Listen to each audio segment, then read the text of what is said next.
Swift never announced a partnership with XRP. Go find it. Search Swift's official press releases. Search their Sibos conference announcements. Search the March 30th, 2026 statement where they confirmed the blockchain ledger had moved into its building phase with more than 40 banks. Search every official Swift communication from the last 12 months. You will not find the words XRP or Ripple in any of them. And yet, as of the time of recording, a payment can leave a bank through Swift's messaging layer, route through a payments company called Thunes that sits inside Swift's network, reach Ripple's on-demand liquidity infrastructure, and settle using XRP as the bridge asset. Without Swift ever mentioning XRP, without any announcement, without any partnership, through a side door that nobody officially opened, but that is demonstrably, verifiably, right now, open. That is the most important thing happening in the XRP story in 2026. Not the Clarity Act, not the ETF inflows, not the Flutterwave equity stake. The fact that XRP got wired into the world's most dominant financial messaging network through a mechanism that nobody at Swift had to approve, nobody at Swift has announced, and nobody at Swift can easily remove without also removing a payments company that is embedded in their network and connects to 11,000 banks worldwide. That is not an integration. That is a structural position. And structural positions in financial infrastructure are more durable than any announced partnership has ever been. Let me trace exactly how this happened, because the mechanism is the story, and most coverage of it skips the mechanism entirely. Swift is a messaging network. It moves instructions, not money. When a bank in Germany wants to send value to a bank in Indonesia, Swift carries the message describing that transaction. The actual settlement, the movement of value, happens through correspondent banking relationships, pre-funded accounts, and the various payment rails that sit underneath Swift's messaging layer. For decades, the last mile of that settlement process, the part that happens after the message arrives but before the money reaches the recipient, has been the most expensive, most delayed, most opaque part of the entire transaction. Swift's own data acknowledges that approximately 80% of a payment's processing time happens in that last mile. The last mile is where the 7% remittance fees live. The last mile is where the 2 to 3 business day delays accumulate. Thunes is a payments company that solved part of the last mile problem by building direct connections to local payment networks in over 130 countries. Thunes connects to mobile money platforms, local bank rails, digital wallets, the infrastructure that actually gets money to people in markets that traditional correspondent banking either abandoned or never properly reached. Swift integrated Thunes into its network. That is the step that matters. By connecting to Thunes, Swift's 11,000 member banks gained access to Thunes' payout network in all those markets. And Thunes offers Ripple's payment products, including on-demand liquidity, including XRP as the bridge asset for cross-currency settlement, in corridors where pre-funding a Nostro account in the destination currency would be expensive, slow, or operationally complex. The routing chain runs like this. A bank sends a payment instruction through Swift. Swift routes it through Thunes for last-mile delivery. Thunes offers Ripple's ODL infrastructure as a settlement option. XRP bridges the currencies. Settlement happens in seconds. The bank never touched XRP directly. The bank never held XRP on its balance sheet. The bank just used Swift the way it always has, and somewhere in the infrastructure, underneath that familiar interface, XRP quietly did the bridge work that nobody announced and nobody can easily remove without also removing a payments company. That is embedded in their network and connects to 11,000 banks worldwide. Now, here is the second piece of evidence for how embedded this positioning already. Deutsche Bank, one of the most systemically important banks in Europe, combined Ripple's blockchain infrastructure with Swift earlier in 2026 to build an enhanced cross-border payment ledger, not instead of Swift, alongside it. Deutsche Bank is now operating inside both ecosystems simultaneously, which is exactly the pattern that makes the Thunes routing chain self-reinforcing over time.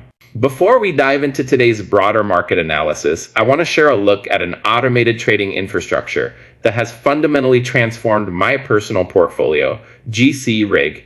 Let's take a listen to this video from Marin. Take a listen. Hey everyone, Marin here again. Last time I made a video for the team, I talked more about what GCRIG is all about, but today's a little different. Today I wanted to share a real experience I just had. I made a withdrawal of $350,000, and honestly the reason I'm making this video is because I'm still surprised at how fast it went through. Last year, a withdrawal that size usually took anywhere from 24 hours to maybe even a couple days to hit my account, especially through bank wire transfers. Deposits were pretty much the same story too. But ever since GCRIG added the cryptocurrency integration, everything's changed. This withdrawal only took a few minutes.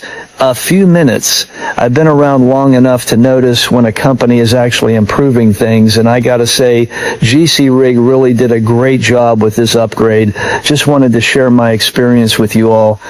Appreciate you guys for listening, and I'll catch you in the next one. For the past 2 years, I have leveraged GCRIG's sophisticated arbitrage engine to capitalize on global market inefficiencies, while I initially onboarded during their legacy fiat days. The platform has since evolved into a highly agile, crypto-native ecosystem. By fully integrating digital assets like Bitcoin and XRP, both capital deployment and profit realization are now frictionless, seamless, and incredibly fast. Here's why GCRIG appeals to strategic investors. First, algorithmic global arbitrage. GCRIG operates as an automated powerhouse. The underlying algorithm scans global exchanges to identify and execute profitable arbitrage routes instantly. Once your capital is allocated, the system handles the heavy lifting, providing a truly hands-off passive investment vehicle. Second, frictionless liquidity. The adoption of cryptocurrency infrastructure means you are no longer bottlenecked by traditional banking delays. Deposits and withdrawals are executed with blockchain efficiency. Third, a predictable contract structure. The fee structure is designed for transparency. GCRIG operates on a fixed yield contract model, taking a nominal 1% performance fee on your realized profits. In exchange for providing and maintaining this high-frequency infrastructure, the platform retains any excess alpha generated above your contracted rate. To illustrate the compounding potential of this system, through consistent automated trading, I have successfully scaled my initial strategic allocation of $20,000 to over $600,000 in under 24 months. If you are an investor looking to diversify your portfolio with automated arbitrage and want to explore joining my private GCRIG syndicate, let's connect. Drop a comment below or reach out to me directly on Telegram at XRP Hobart to discuss the next steps. Now, let's get back to today's main topic. Banks like HSBC, Standard Chartered, Bank of America, and JP Morgan have all piloted or integrated Ripple's technology in some form. These are not fringe institutions experimenting with crypto. These are the institutions whose choices define what infrastructure the global financial system runs on. And their choice, as of the time of recording, is not Swift or Ripple. It is Swift and Ripple operating together through connections that nobody in a boardroom had to formally approve because they were built into the infrastructure through companies like Thunes rather than through partnership agreements that required sign-off at the executive level. Ripple also received full crypto asset services provider authorization from Luxembourg CSSF on July 6, 2026, completing MiCA compliance alongside its existing EU electronic money institution license. That authorization, combined with EEA passporting, allows Ripple to offer regulated payments, custody, exchange, and transfer services across all 30 EEA countries from a single authorization. That is the regulatory infrastructure that transforms Ripple's European presence from a company operating in regulatory uncertainty to a company operating with the same legal standing as any traditional payment institution in the block. The banks in Swift's network that are evaluating whether to route through Thunes into Ripple's ODL infrastructure now have a counterparty that is fully MECA licensed across 30 countries. That is nothing for a compliance officer deciding which option to recommend to their treasury desk. Now, here's the second layer of this story that most people are missing, because they're focused on the Swift XRP connection and not watching XLM at the same time. Swift's relationship with XLM is different, not worse, different. And understanding the difference is the key to understanding why holding both assets makes sense in the context of what Swift is building. Swift's blockchain shared ledger, the one that went into its building phase in 2026 with HSBC, CD, and 15 other banks, is built on Hyperledger BSU, which is Ethereum compatible. It settles using tokenized commercial bank deposits. It deliberately excludes public network assets. That means the Swift ledger is specifically designed to not use XRP for its own settlement. Swift's design keeps settlement inside regulated bank accounts in tokenized form, moving between banks that already know and trust each other. For that settlement layer, the movement of value between major institutions inside the Swift ecosystem, XLM, is also not the settlement token. But that's not where XLM's value to the Swift story comes from. XLM's value in this picture comes from what happens to the people and the markets that the Swift ledger does not reach. The Swift's blockchain ledger connects the institutions. It does not connect the individuals. It does not connect the small businesses and markets where there is no correspondent bank to deliver the last mile. It does not connect the remittance recipients in sub-Saharan Africa or Southeast Asia who need value delivered to a mobile wallet or a local bank rail that Swift's institutional settlement layer doesn't touch. Stellar's infrastructure, the Anchor network, the multi-currency stablecoin rails, the MoneyGram integration connecting 60 million users, the 11,000 Swift banks that Thunes already connects to local payment infrastructure.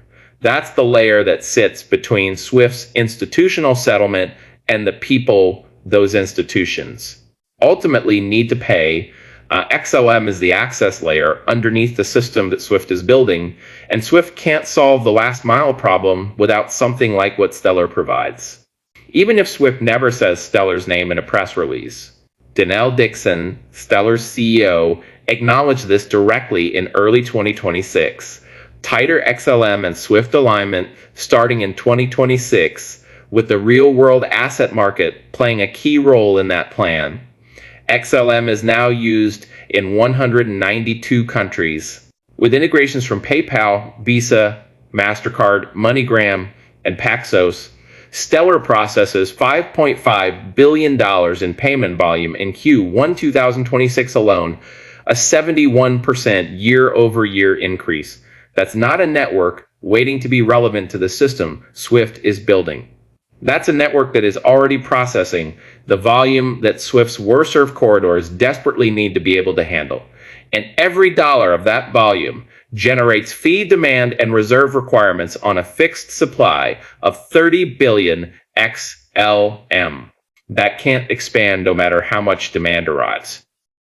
Now, the investigative observation that I think changes how you see all of this, the fact that Swift built its own blockchain ledger and deliberately excluded XRP, is being read by most of the market as bearish for XRP.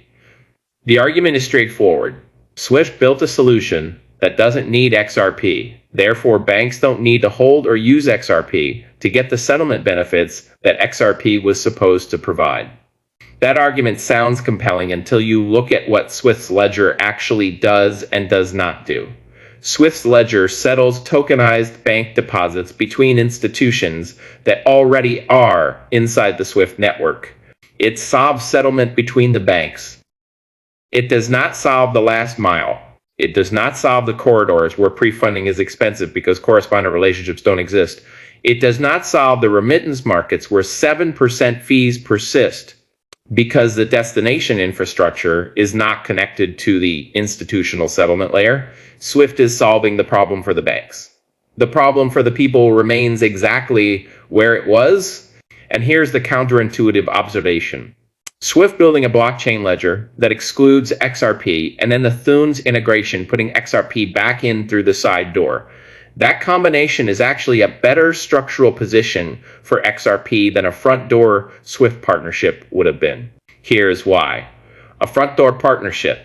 SWIFT announcing that it will use XRP for settlement would have given SWIFT's member banks the ability to renegotiate, to exit the arrangement, to lobby for XRP removal if competitive pressures shifted.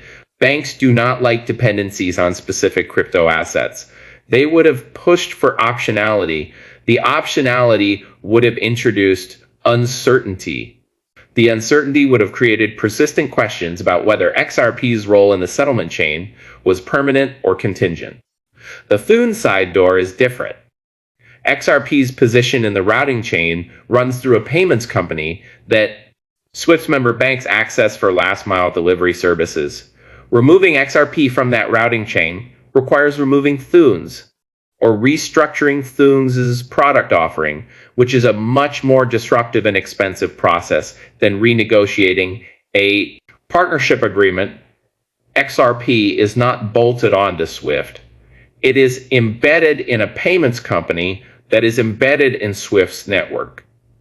That embedding is structural in a way that a formal partnership announcement would not have been.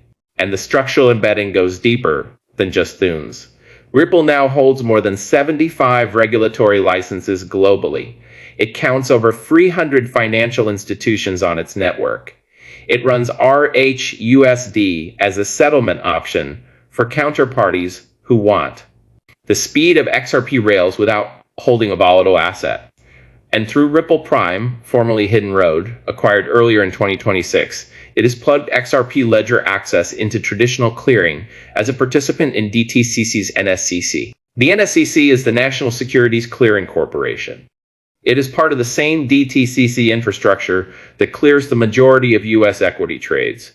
Ripple Prime is inside that system, not announced, not headlined, just wired in. The pattern is the same as the Thunes integration, embedded structural positioning through acquired companies and regulatory relationships, rather than through partnership announcements that can be reversed.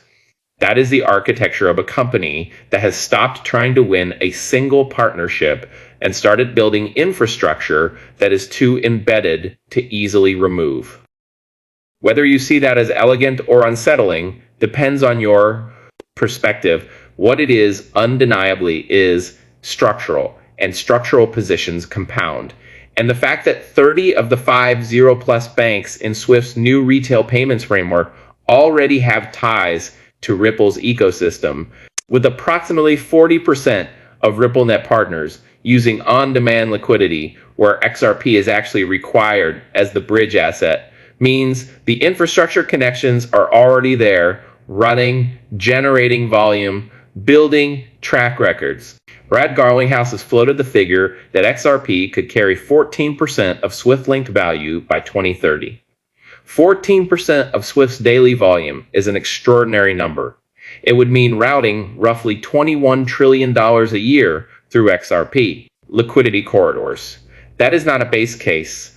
That is the ceiling of the possible. If every alignment between Ripple's network and SWIFT's new retail framework produces the volume that the corridor economics suggest is possible, the honest base case is something much smaller, but still structurally significant. The corridors where SWIFT's own ledger performs worst, where pre-funding costs are highest, where the last-mile infrastructure is most dependent on Thunes-style connectivity, those corridors become the proving ground for XRP's ODL value proposition.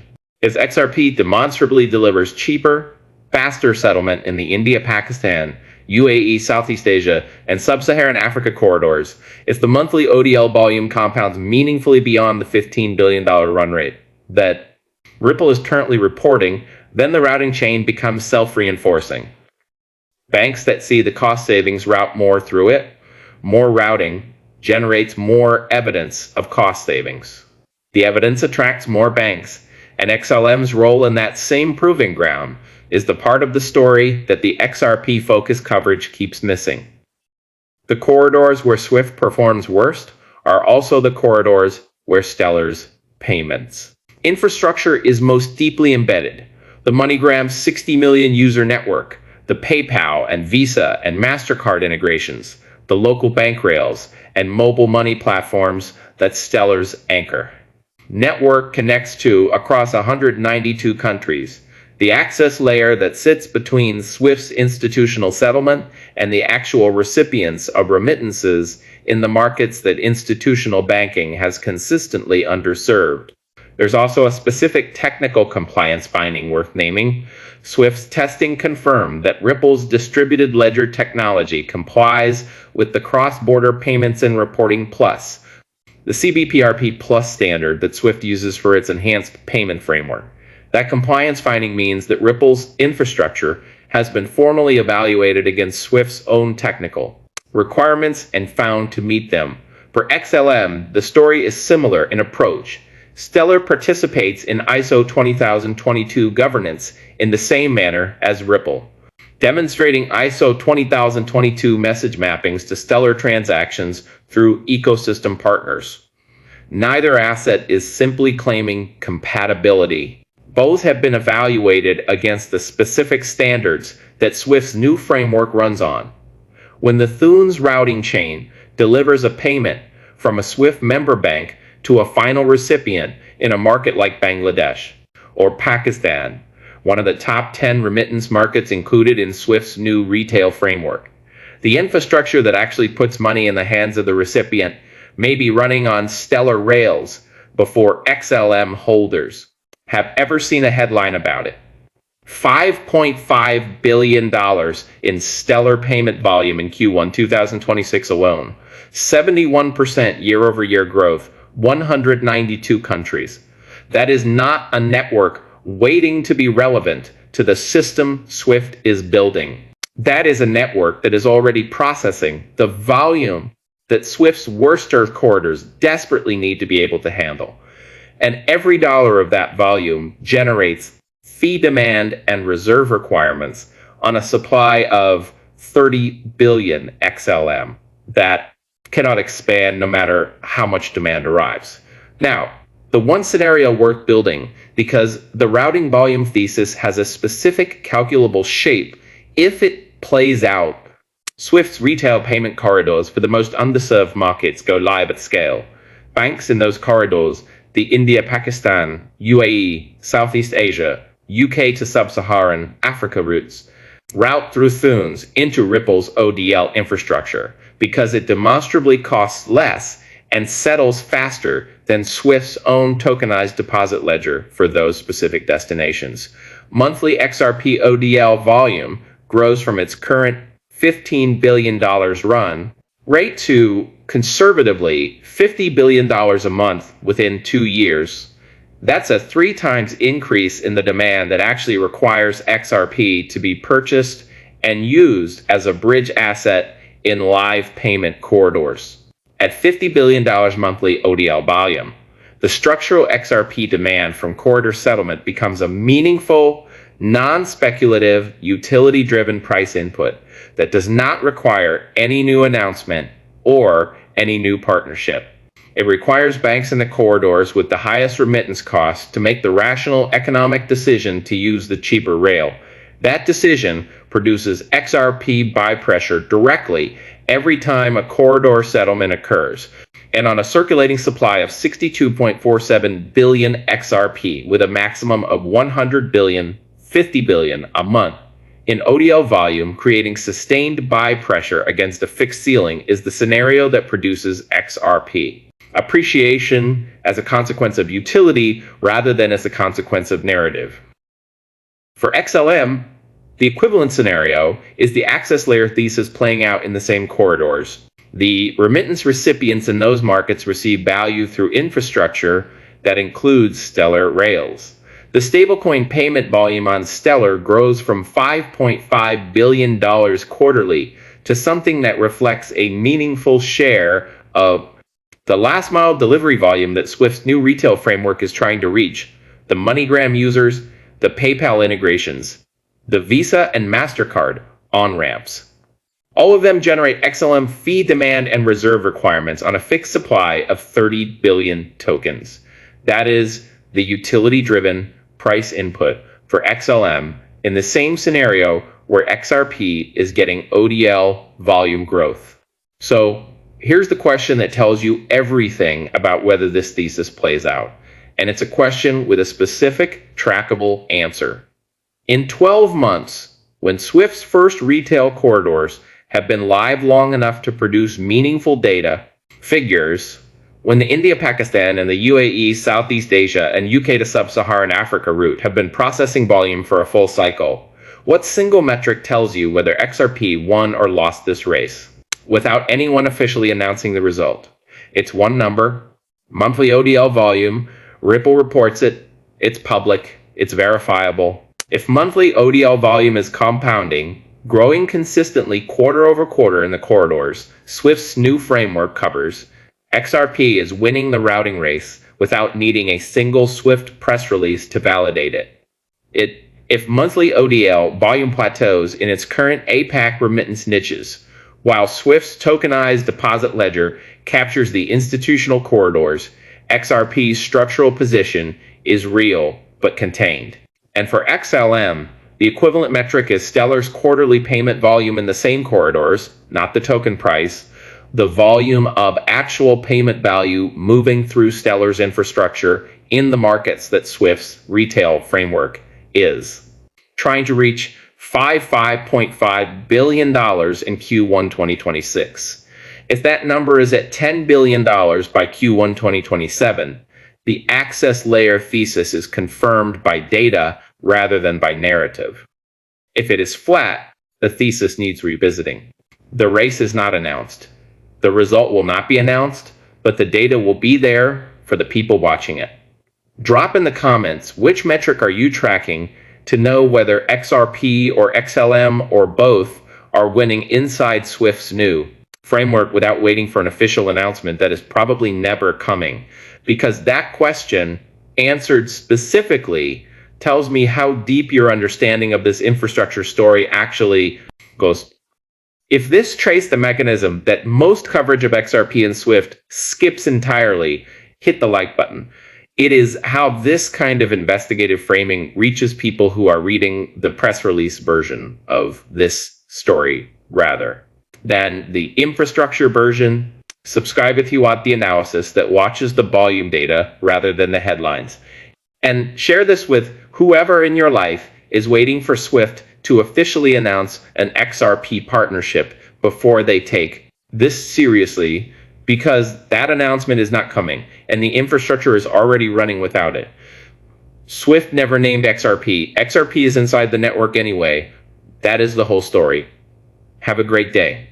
If you enjoyed this video, don't forget to like, subscribe to the channel, and be sure to join my free Telegram community with the link on my channel where I post my daily crypto experience and arbitrage opportunities you can't get anywhere else. This is XRP Hobart signing off.